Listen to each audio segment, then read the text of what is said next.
Cette église a la crainte de Dieu. Et quand on voit un esprit qui commence à venir, on coupe ça. Amen. Il y a un amen. Il y a des enfants de Dieu ici. La charité n'est pas ordonnée. Elle ne fait rien de malhonnête. Il y a des gens malhonnêtes. Cotisien dans vos affaires, malhonnêtes. Déficient de Mbongo, il ne paye pas ça. La malhonnêteté. Il faut être honnête et laisser la malhonnêteté là. Amen. Même un païen peut être honnête. Vraiment. Donc un chrétien doit être honnête. C'est peut-être mon péri quand il ah pas. Amen. Vous mon péri. Chobo. Mais péri nous bata. Chobo. Allez, premier jamais qui me culte. Deuxième qui me culte. Troisième allez. Rétrograde. Depuis ce moment, deux fois. Vous tous là. Chobo. Le fuyard de culte à rétrograde. Malhonnêteté. Donc la charité n'est pas malhonnête. Elle ne cherche point son intérêt. Elle s'irrite point. Elle ne soupçonne point le mal. Frère, elle n'a se super. Big soupçon.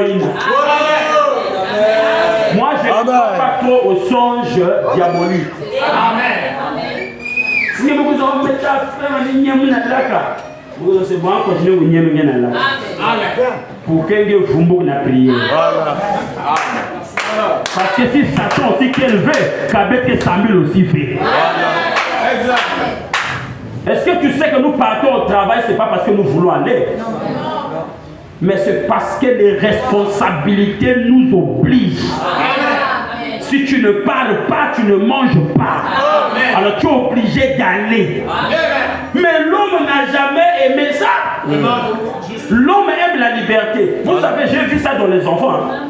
Il y a l'enfant de mon voisin du quartier, 4 ans, encore au maternel. L'enfant se réveille comme ça.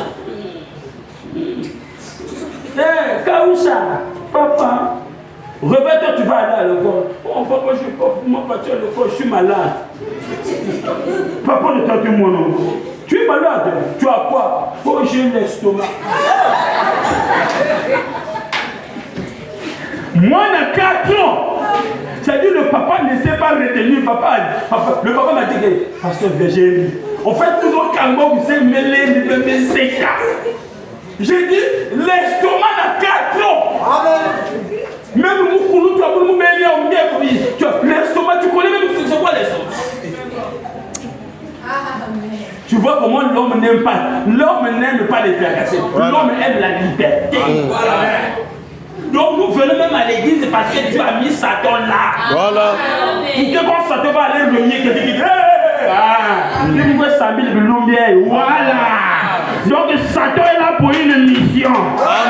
J'ai béni Dieu pour Satan. Merci Dieu, Satan m'aide à vivre la parole. Satan m'aide à être spirituel. Et Satan est là pour nous permettre à garder le feu allumé. Il y a un amen. Parce que naturellement, un homme n'aime pas ça. Il aime la paix, il aime la liberté. Mais il n'y a pas de liberté sans loi. Donc les lois, les principes nous exigent de prier, d'aller à l'église, d'écouter la parole pour que nous gardons cette atmosphère chrétienne. Mais c'est poussé par le diable. Alléluia. Donc si vous écartez Satan, il y aurait des tocards. Déjà à l'église, on voit des gens venir dormir comme des tocards. Donc imagine-toi vous écartez Satan. Ça sera quel genre des églises? Amen. Voilà. Il a dit à l'enfant, il y a 4 ans. Est-ce que moi, il va te changer, tu vas aller à l'école. Et quand l'enfant est parti, on a pris ça, est parti à l'école, ils étaient en train de faire l'estomac. Donc tu as vu l'enfant qui avait l'estomac. Faux malade. Amen. On va avancer, non? Donc la charité, c'est ça, mon bien-aimé.